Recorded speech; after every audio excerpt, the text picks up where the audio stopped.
All right. So again, call outs and connections. That's what we're talking about. That was me from a couple of years ago. A few more gray hairs have entered my head since then, and some facial hair. But anyway, I'm glad to be here today. Again, my name is Ryan Nisley. I am a senior manager with Greystone Communities. We are a nationwide senior living consulting firm. We partner with a lot of retirement communities across the country, and I'm very proud and honored to be a part of this team. You can see my background here. I'm a Penn State graduate, and I have my master's from Eastern University. And on the side, I do some adjunct teaching. So anyway, certainly feel free to reach out to me on LinkedIn or anywhere else. So let's talk a little bit about why you came here today, and that is the best practices for call outs and connections. And you know, call outs and connections are tough. We know that. They are very tough in a normal environment. And now you add this COVID-19 crisis to it. And I talk with many of you on a daily basis, and it just went from tough to holy cow tough. So I want to be respectful of that. But with that said, there are still ways to get a hold of people. And there are many people out there that still do want to talk. I mean, many people are feeling very isolated right now, and those emotions draw up different feelings. And with that said, there are many people that maybe wouldn't have talked before that are actually more willing to talk now.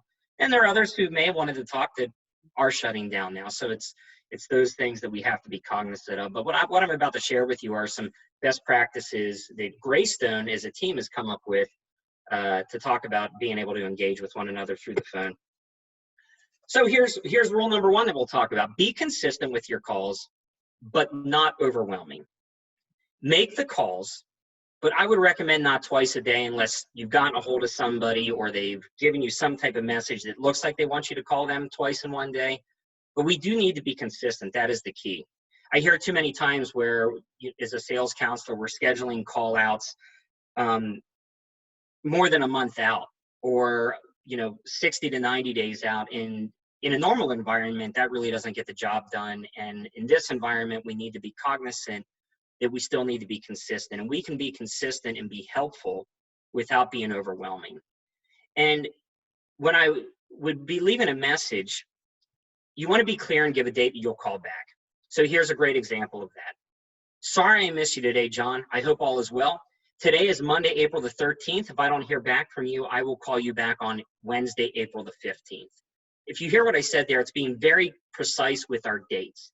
And just adding those dates makes a big difference in, I think, people calling you back. Maybe not initially, but let's play that out hypothetically. If you called yesterday and you said, hey, today's Monday, April the 13th. If I don't hear back from you, I'm going to call you on Wednesday the 15th. And on Wednesday the 15th, you call and you say, hey, John, I'm leaving another message again. I told you I'd call you back today, and I want to be a man of my word. So, today's April the 15th. If I don't hear back from you, I will call you back again next Monday, April the 20th. And if you consistently do that, somebody will answer the phone and get back to you, I'll say 8 to 9 times out of 10. So again, be consistent, but not overwhelming. This is something I learned about 2 years ago, and it always has stuck with me, is always state your intentions. Again, whether you're leaving a message or speaking to somebody, you have to be clear with the purpose of our call. And think about it, it really is all about intentions. So if I'm calling somebody, and this is the first time I've ever reached out to them, it may be as easy as, hey, good morning, John. This is Ryan Nisley. I'm just calling you back because I just got your request for information today. Make sure to double check your email because you did request for email contact and I wanted to send you out some information there. But I always do the phone call because I want to see if there are any immediate questions I might be able to answer at this time for you. Or just ask, hey, why did you request the information? As I'm talking to you today, my goal is just to try to learn a little bit more about you and see if, our village is a good fit or not. Those are my intentions. And you can even use the phrase, I'm here to state my intentions. This is going to build trust and credibility with the person you're calling. And here's an example. I kind of just gave one, but let's give you another one. So thanks for taking my call today, Mrs. Jones. The purpose of my call today is to see if you have any immediate questions about our expansion project or any other questions about Friendship Village I may be able to answer. That could be at the beginning of the call. Then you end the call with, Thank you for your time today, Mrs. Jones. As agreed by you, I will call you back Friday at 3:30 at this number to talk with you and your daughter about next steps. So again, being very clear with what our intentions are. This is a very big one right now, and that is empathy and mirroring. Empathy was beaten into my head a couple of years ago, and the difference between empathy and sympathy, being able to get on somebody's level, is really what true empathy is about. As the bullet point says here, true empathy doesn't try to answer everything. It listens. And it's sometimes tough as a salesperson. I feel like sometimes we're in that game of whack-a-mole where somebody gives us an objection and we immediately want to answer it with why we're able to address it at our community. And sometimes it's just better to listen. You want to ask a lot of questions and paraphrase. And the biggest thing is don't assume before you make the call. I was actually just on a previous training call where there was so much discussion about the psychology of a salesperson and the mindset we go in with.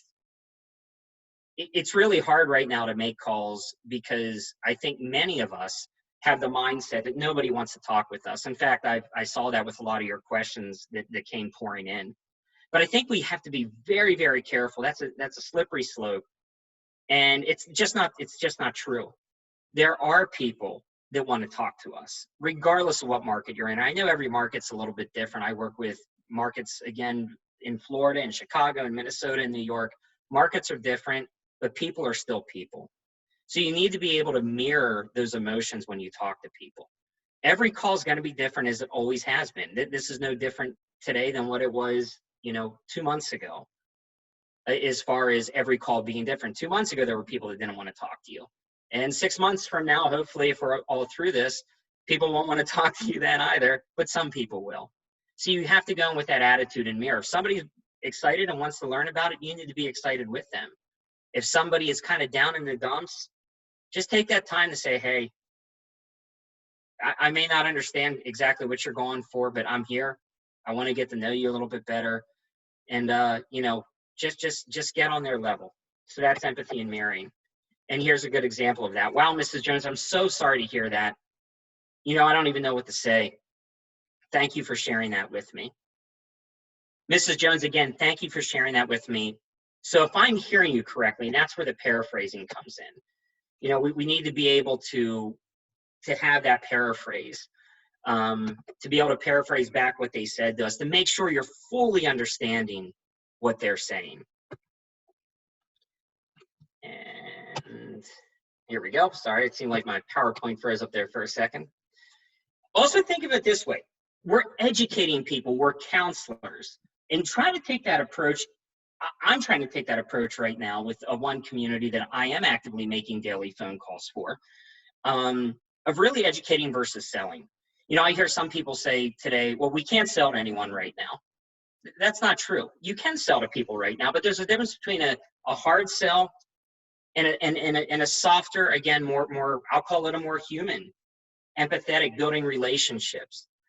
And remember, we are the experts in this field. That's why somebody at one point or another, whether it was today, last month, last year, 2 years ago, that's why people requested information from us, because we're the ones with the information that they seek. So if you take that mindset going in, that prospects want the information that we have, then I just think it makes it that much different. I mean, think about it when you call a doctor's office, or you go to a doctor's office and you meet with your physician and you're sharing these symptoms that you have.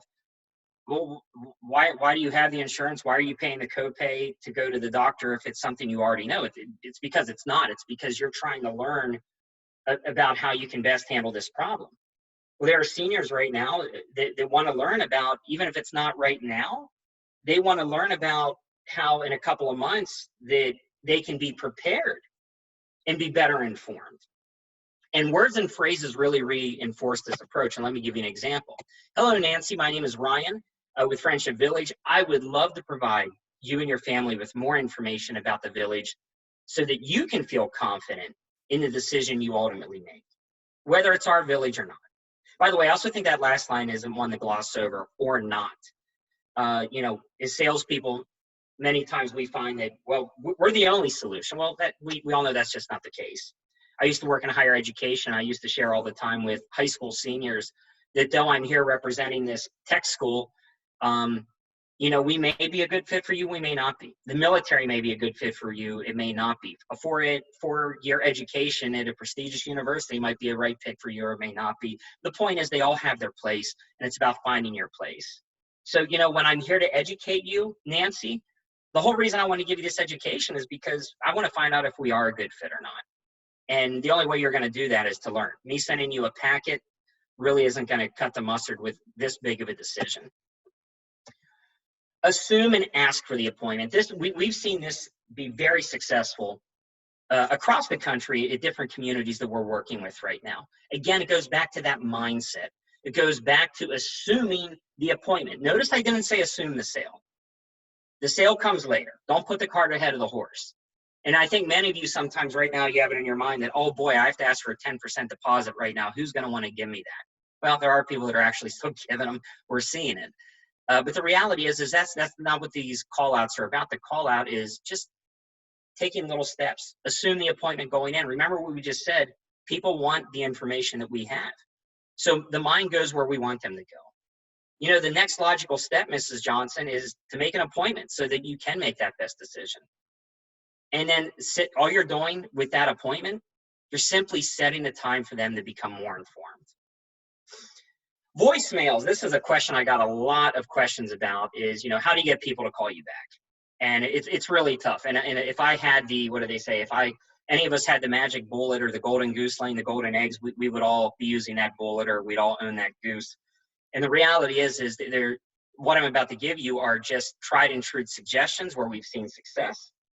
But it doesn't mean I still struggle to get people to call me back even with these strategies. But the strategy I'm about to share with you is certainly one I think worth looking at. So with this strategy, let's pretend it's a brand new lead. Voicemail number one, very simple, an introduction of who you are. Again, the purpose of your call.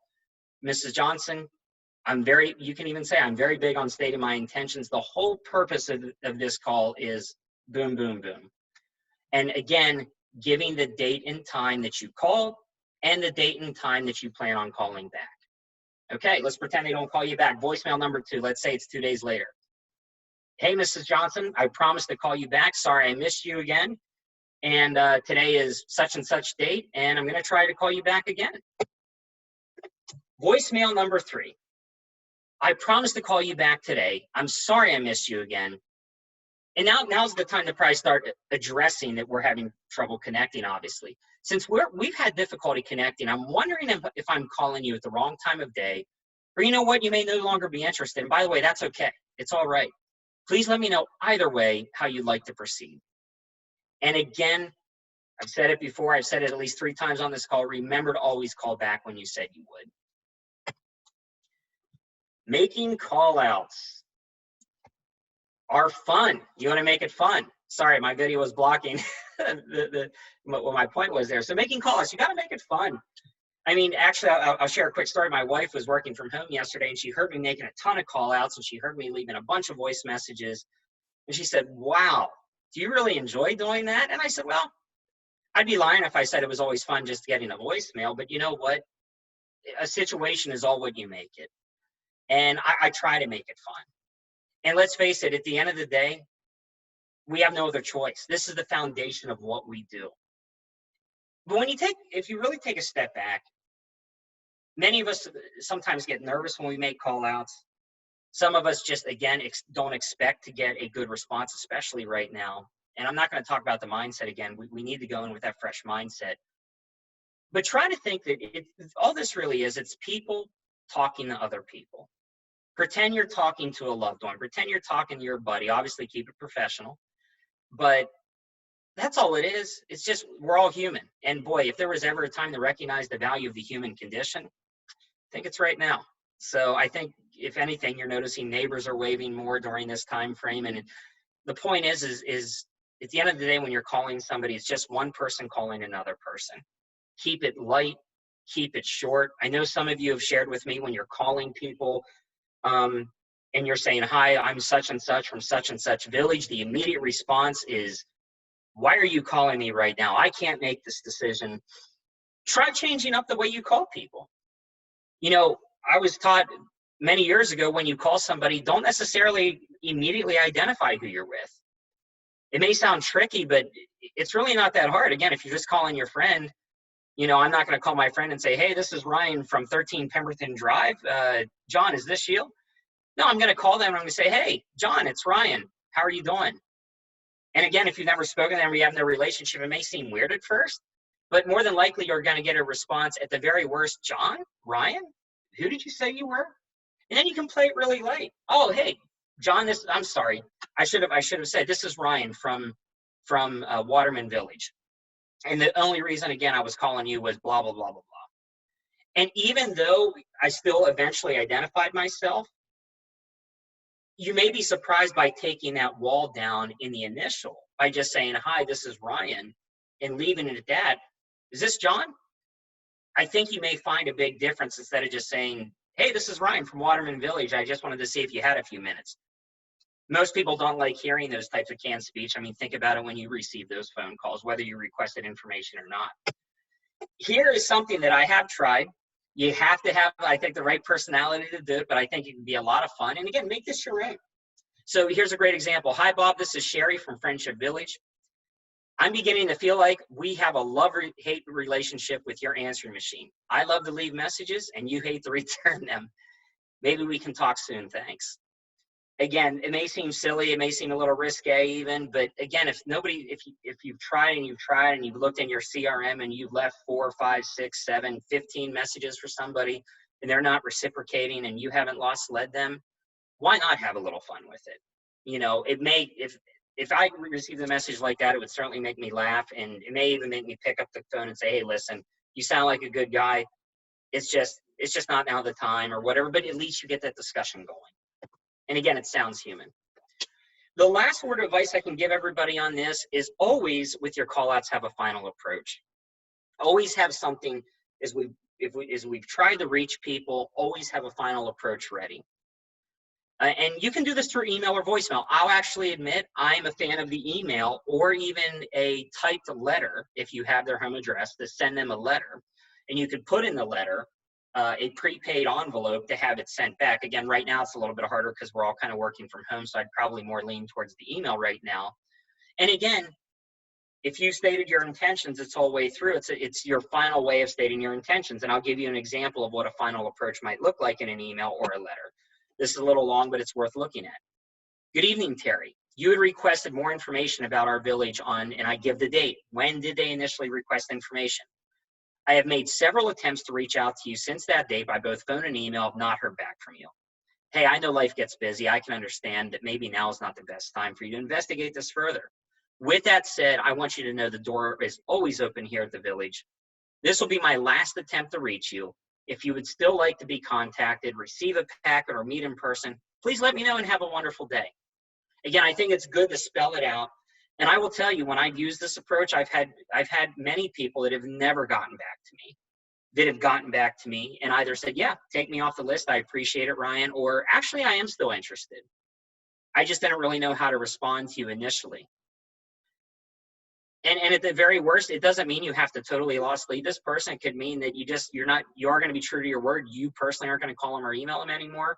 But maybe now they become, a marketing lead. It's a lead that can be engaged through general email blasts or event invites or things of that nature.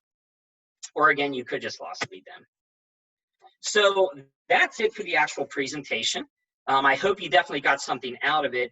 I want to answer some of your questions now. And I'm going to stop sharing my screen so I can see the chat. And I definitely look like I've seen some chats here. Okay, I do see one here. Will we be able to get the PowerPoint presentation emailed to all of us? The PowerPoint, actually, no. But we do have something. I see Amanda had responded, but this is just good for everybody to hear. Greystone has developed, and many of you have seen these already, what we call RTRs, real-time resources. And this presentation I just gave you is in the form of a real-time resource, which is only about a page and a half, that can be sent out to you, and you can share it with your teams. You can train your teams on it. Before I get into some of the other chat questions, let me just share. I want to get back to what some of you had said in your responses back to us. And the big thing again, I keep hearing is I can't do anything right now. When you actually get somebody on the phone, I'm not going to do anything right now. And let me just reiterate, it's kind of like the question we hear prior to the virus about, I'm not ready. And many of us have been trained, well, what is ready? What would ready look like to you? Because I'm not ready, we all know, can mean a multitude of things. I really think I'm not ready has now been replaced by I can't do anything right now. I think immediately when we think I'm not ready, in the past, we think about, well, 9 times out of 10, that's usually somebody that's saying, I'm too young to live in a community like this. And it's a misinformation about what our community is and the perception of senior living today, that, it's the place you go to die, not the place you actually go to live.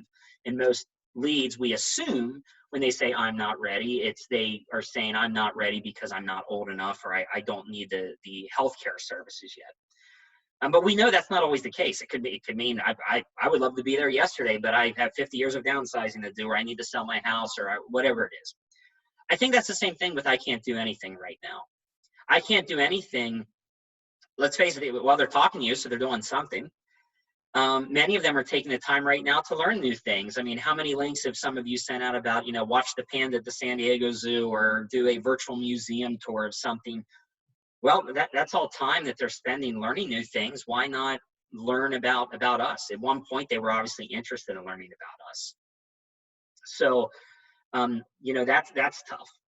And that kind of goes with the call me when this is all over. And I know we're all human, and it's easy to say, hey, I understand why they feel this way. And maybe that ultimately for that person, that's going to be the case, but don't accept that as the answer. If any advice I would give is to say, hey, first off, be empathetic. Hey, I get it. We're going through a lot right now. But especially for those of you that are in expansion or blue sky projects right now, as I said to somebody on the phone today when they said, well, I'd really like to come in and see it. I'm like, well, to be perfectly honest with you, Sherry, you're not going to really see much more than what I could show you virtually right now. Outside of your shaking my hand and us meeting in person, that's about it. Besides that, the actual presentation that I would be giving you, I can give you just as easily through this virtual environment. And why not do it now? Because you still want to be lined up. We are still getting demand. We're still getting holds. We're still getting deposits. And some of you aren't, but many of you are.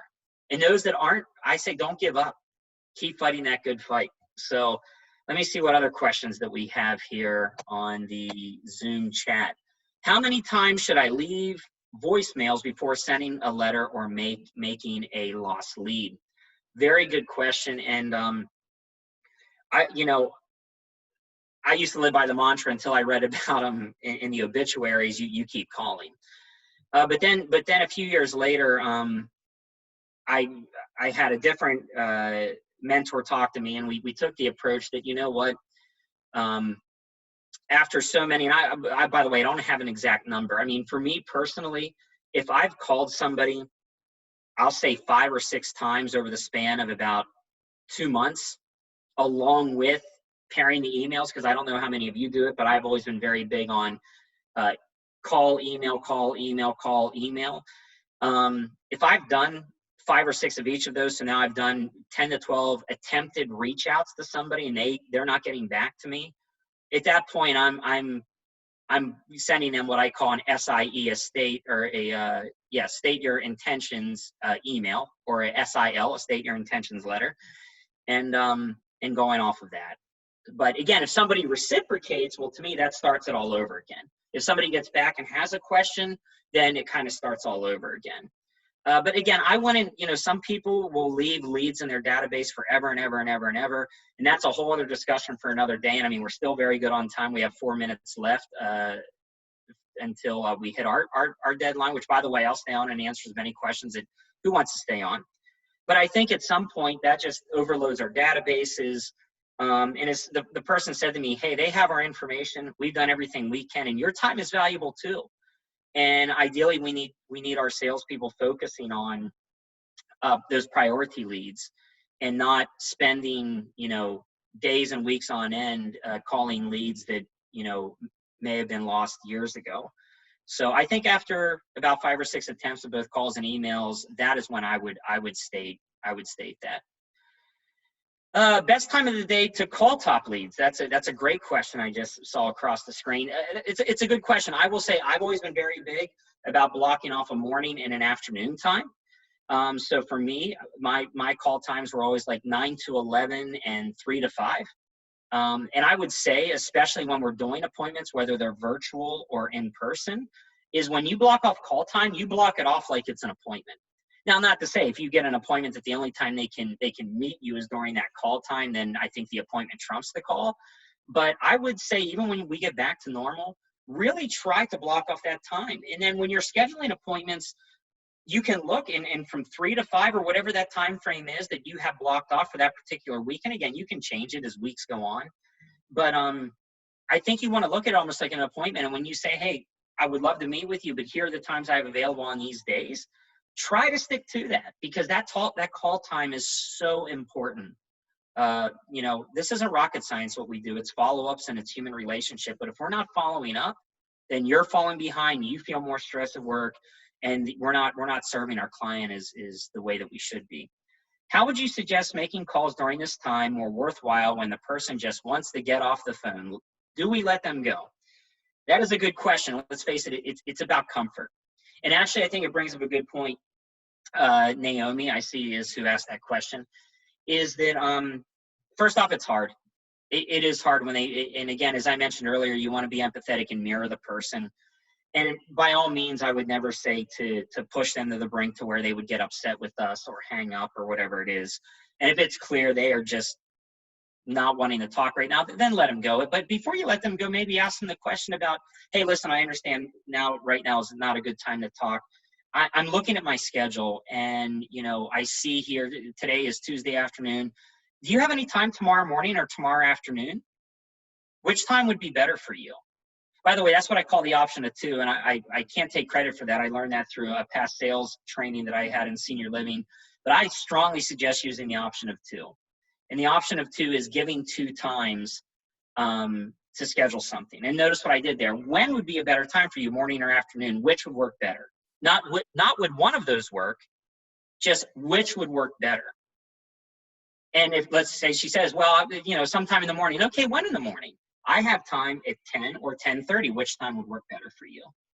I strongly suggest doing something like that. But going back to if they want to get off the call, you know, I would say at that point, again, pretend like you're talking to a friend. Try to make it relational. Hey, you know, I don't want to talk right now. Okay, well, you know, if somebody says, I just don't want to talk, I get it. Hey, man, I'm having a tough time too. You know, times are tough right now. Can you know, what's going on with you? And usually if you even just ask what's going on with you or how are you doing, that'll open up the gates to somebody maybe even just sharing a few things with you. Oh, my kids are driving me nuts. This dog needs to go out for a walk. Okay, I get it. I have a dog too. It's a pogo. He howls. I'm shocked he hasn't started barking during this call. Again, it's just relating with people. So try not to let them go right away. I know human nature may be just, okay, great, check your email. I'm guilty of it as well. But try your best to not let it go at that. So I see the time. We are right at time. I am going to stay on as long as questions come in. But if any word of advice to all of you is keep fighting the good fight. I'm going to end on one quote. And again, I'm going to steal this from a book. The book is called Take the Stairs. And it's actually by, let me just make sure I pronounce the name right, Rory Vaden. Rory Vaden it was a book in 2015 called Take the Stairs, the 7 steps to successful sales. And when in the book Take the Stairs, Rory talks about either being the cow or being the buffalo. And when you talk about being the cow or being the buffalo, what Rory is saying is whenever there's a snowstorm, a cow turns and runs away and tries to find cover. They avoid the pain, they avoid the situation. Where the buffalo goes head on into the storm. And I think that's very applicable to what we're doing today is try to be the buffalo, everyone. Try to just face it head on. You know, let's just accept the facts. The facts are our job is we become tougher. But think about the rewards that you can think about, the opportunities that are out there to make human connections right now, to build relationships, to build trust. All of those things right now are very, very important. So be that buffalo. Go after it hard. You may be frustrated at the end of the day, but all you can control is your effort. Control your controllables. So that's it. So again, thanks for coming today, guys. I don't see any other questions. I'll give it another 30 seconds to a minute if people have questions, and I'll certainly be happy to answer those. We are recording this call. And thanks for the TED Talk. Wow, I appreciate that. I wish I could say I've done some. I've definitely have shown a lot of TED Talks at my college presentations, but I appreciate that. But no, so keep fighting the good fight. This has been recorded. We will gladly send this out to anybody, and remind your friends or coworkers that this same presentation will be happening again this Thursday. And to take a line from my childhood, or I should say my parents' childhood, same bat time, same bat channel, will be here. So again, 1 o'clock Central Time, 2 o'clock Eastern Time on a webinar. So by all means, feel free to shoot people over to us. We would love to see them on the webinar for Thursday. And again, it'll be recorded and we'll send it out. So all right, everyone, have a wonderful day. I'm going to get out of here. Keep the call outs going and have a great day.